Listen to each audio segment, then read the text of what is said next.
fact sheet sent out, maybe with utility bills, since that was,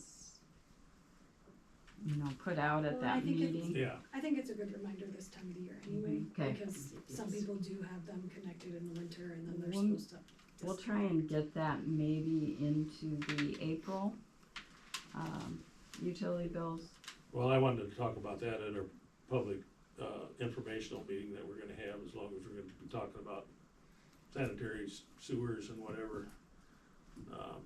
So maybe if we had a flyer or something to hand out at Something to that hand out, also sure. might be beneficial for us. Yeah. Cause that is an issue. And there's lots of houses, I tore down a house that I thought was old enough that it would have never had a footing tile, but it did, you know. And I'm guessing that house was built in the thirties or forties, like it had a footing tile. So, That's been part of the code for a long time. oh yes, it's been in there for as long as I've been on the council anyway. Technically, they're not supposed to be hooked up. We've been letting them bypass them in the winter into Yeah. the sewer, but that's, technically, that doesn't meet code either, so. And that wouldn't be so bad if they would switch them come March first or this time frame was soon, you know. You don't want that ice and water on the streets, but, yeah, we don't want it, when we get them spring rains, we don't need it in our system either.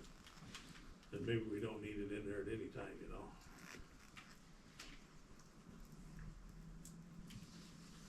But there's lots and lots of, downspouts and that go to the street also, you know, so you're not gonna allow a sump pump to go to the street. You know, you kinda gotta, I don't know, just how you enforce all that, you know. But if people would do what was sensible and switch them in the spring, you know, it'd certainly help. And we get the footing tiles unhooked, which is a major expense probably for property owners, but my thoughts on that are, you know, see if we can get people to do it voluntarily. There's a few $1,000s, but we could maybe write it into the code anytime that there's a change of ownership on a property. Much like the county does a leach field inspection, maybe we could have that be part of the transaction, you know, and then we get some unhooked anyway. But that's, I think we could do that with the ordinance, I think. So, anyway, that's my 2 cents on that tonight. Any other discussion on anything?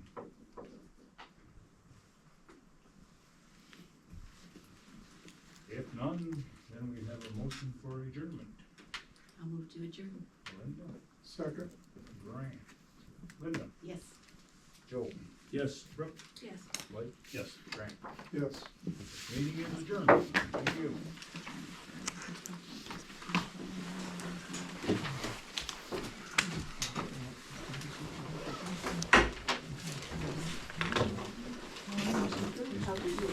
Thanks for coming. Kind of by the shelves. Yeah.